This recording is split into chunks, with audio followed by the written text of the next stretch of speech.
You're listening to The World at 8 with Lynn Moser. The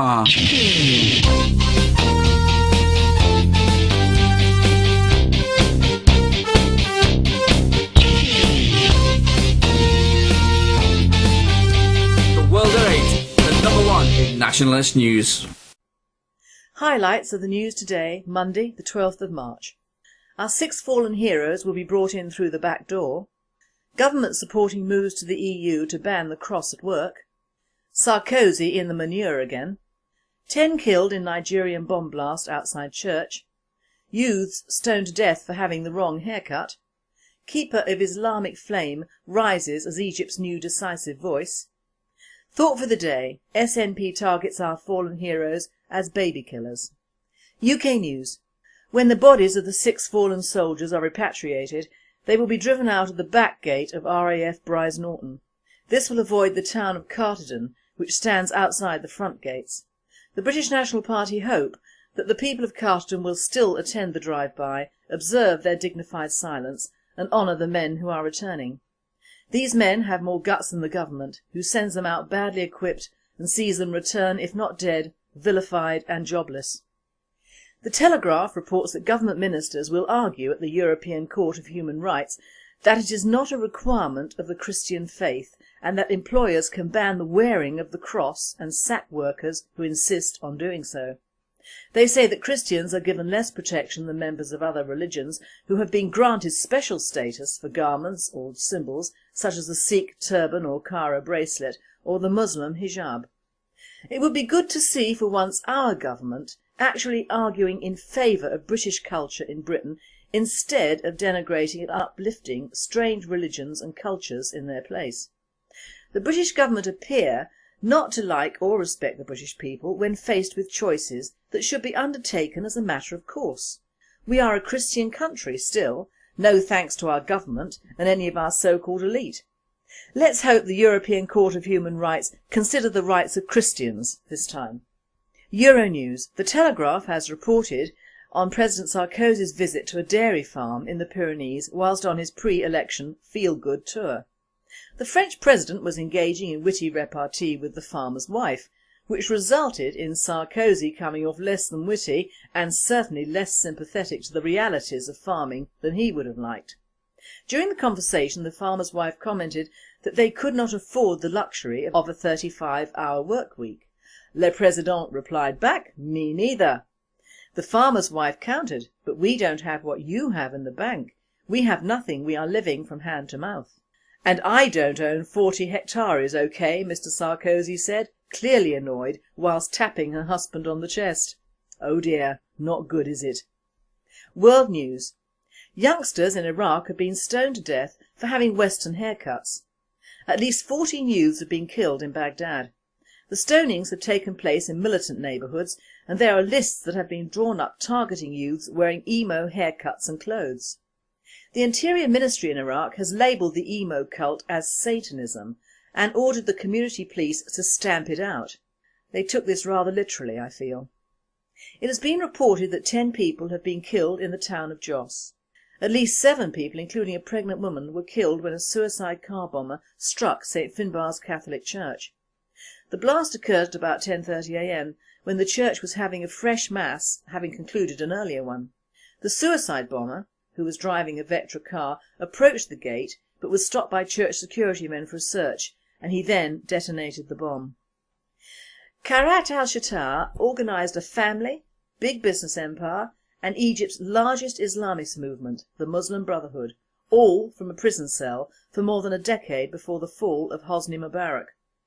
Now this man is emerging as the most powerful force in Egypt since the fall of Mubarak.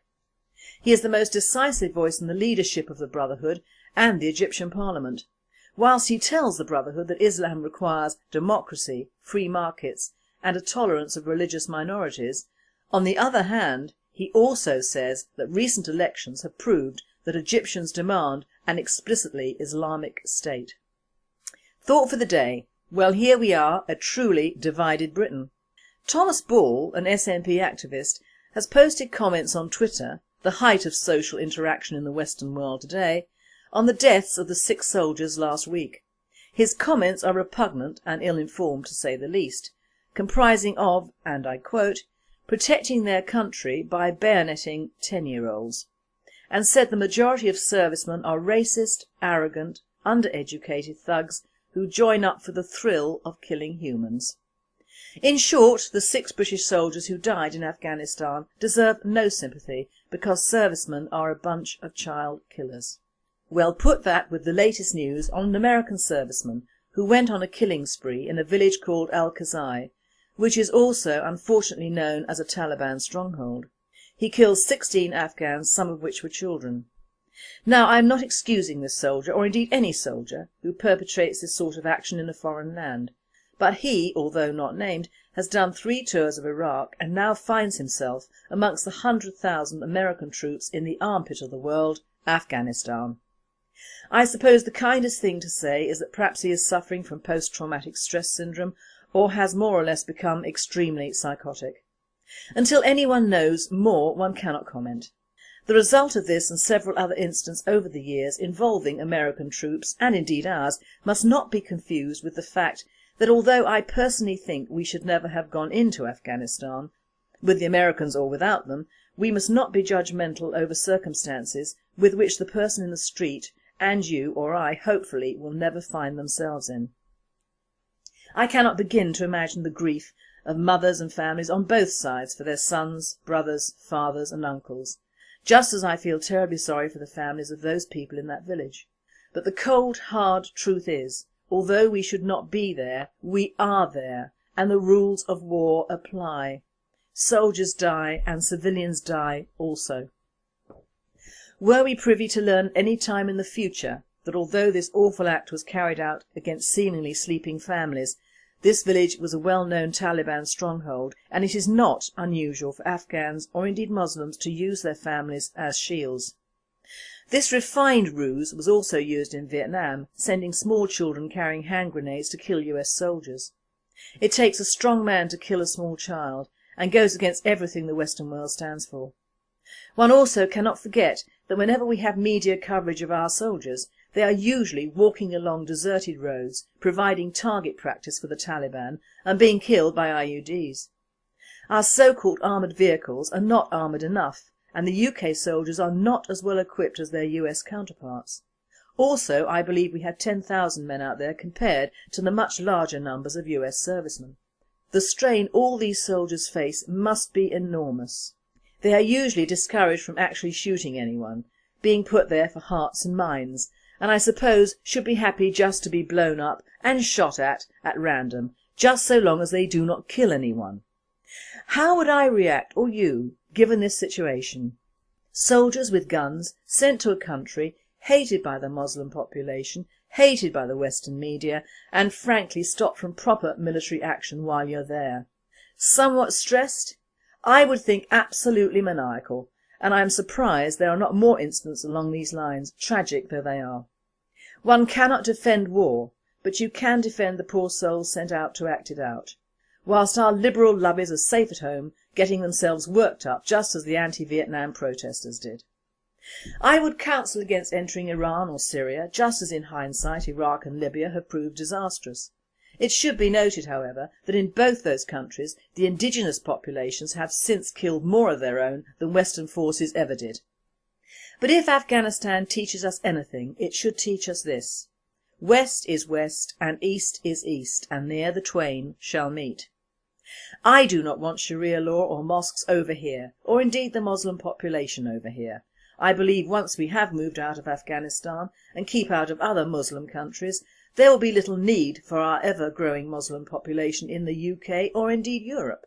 They should be happy to repatriate back to their own countries so that they can keep their own laws, religion and order, and we, or the US, should not lose any more brave young men just to delay what is inevitable in those countries: radical Muslim law. I also do not remember much propaganda against the Russians when they went into Afghanistan. The Western press was extremely quiet on that one, wasn't it? But I suppose Russian soldiers can get away with murder as well, can't they?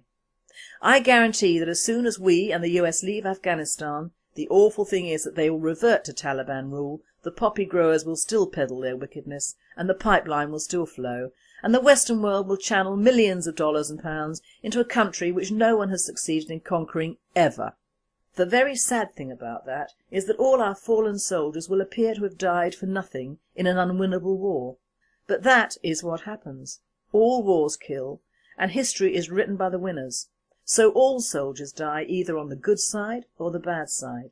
It just depends on who is doing the writing, doesn't it? And finally, at last a way to keep those naughty squirrels from the bird table and their food.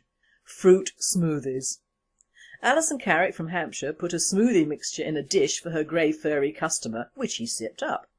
She then put a straw in the next mixture in a long glass and left it out. At first this little rodent had managed to take just the top of the smoothie, but after 2 hours he had conquered the straw and was happily sucking up his drink. A picture of this little star is in today's Daily Mail, all ready for the factor. You have been listening to The World at 8. I am Lynn Mozart, and I wish you all a very good night. Badly equipped and sees them return, if not dead, vilified and jobless. The Telegraph reports that government ministers will argue at the European Court of Human Rights that it is not a requirement of the Christian faith and that employers can ban the wearing of the cross and sack workers. You're listening to The World at 8 with Lynn Mozart.